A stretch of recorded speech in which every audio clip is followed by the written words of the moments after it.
regalo mo.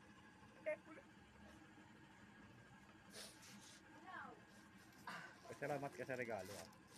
Ay. Oh, thank you sa regalo. Maganda sa lubong ito sa bagong taon.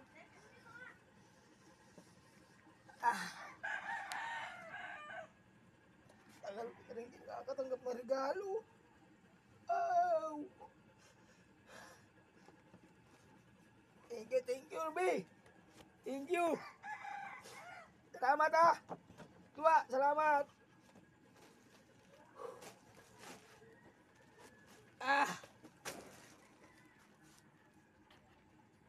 Nakakayak pala pag ngayon ka lang makakatanggap ng regalo, ano?